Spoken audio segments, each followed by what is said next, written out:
Em 1962, nas sombras do poder, foi criado um plano. Um plano tão extremo que a sua simples existência permaneceu secreta por mais de 30 anos. Esta é a história de como se propôs fabricar uma guerra. No auge da Guerra Fria, o Departamento de Defesa dos Estados Unidos elaborou um plano ultra-secreto com um propósito, para dizer o mínimo, chocante: enganar a própria população. Era a arquitetura de uma mentira em escala nacional. E o objetivo era bem claro: criar uma justificativa que parecesse irrefutável para levar o país à guerra. Uma guerra que, sem esse engano, provavelmente nunca teria o apoio popular necessário para começar. O título oficial do documento não deixa nenhuma margem para dúvida: Justificativa para a Intervenção Militar dos Estados Unidos em Cuba. Um nome informal, frio, para um plano de pura manipulação. Mas, para entender como uma ideia assim pôde ser concebida, a gente precisa voltar àquele tempo. Um mundo à beira do colapso, paralisado pelo medo de um conflito nuclear. A tensão só aumentava. Em 59, a Revolução Cubana alinhou a ilha com a União Soviética. Em 61, o fracasso na Baía dos Porcos aumentou a frustração americana.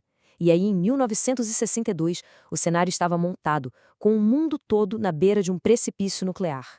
Pense bem, a apenas 150 quilômetros da costa americana, um novo aliado soviético. Isso representava uma ameaça estratégica imediata.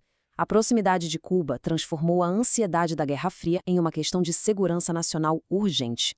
E foi nesse caldeirão de tensão que o mais alto comando militar dos Estados Unidos, o Estado-Maior Conjunto, desenhou a Operação Northwoods, um roteiro detalhado, a verdadeira anatomia de um engano.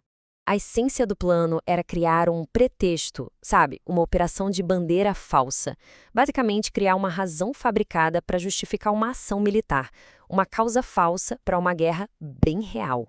As ações propostas eram assustadoras. O plano incluía simular ataques contra bases militares americanas, orquestrar incidentes terroristas falsos em cidades dos Estados Unidos e depois, claro, culpar Cuba por tudo. A ideia era gerar uma onda de indignação pública que clamasse por retaliação. E olha, isso não era um exercício teórico, uma troca de ideias.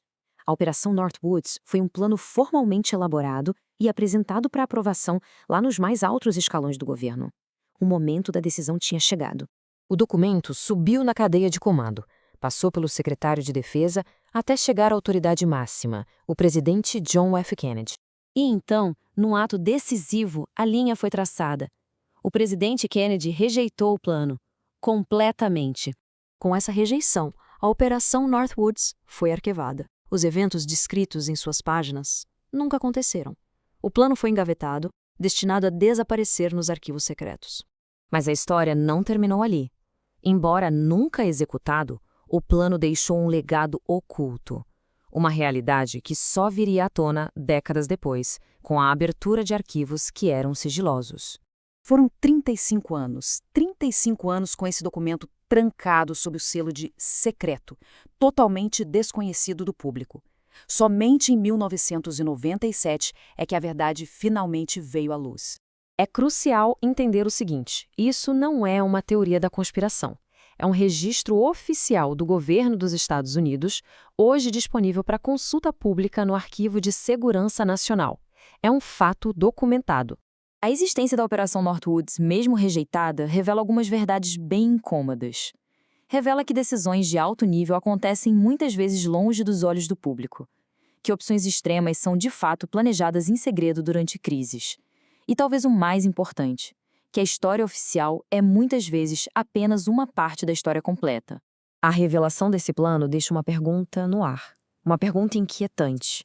Se uma proposta tão extrema chegou à mesa do presidente, quantas outras podem ter sido criadas e que permanecem, até hoje, ocultas nos arquivos secretos da história?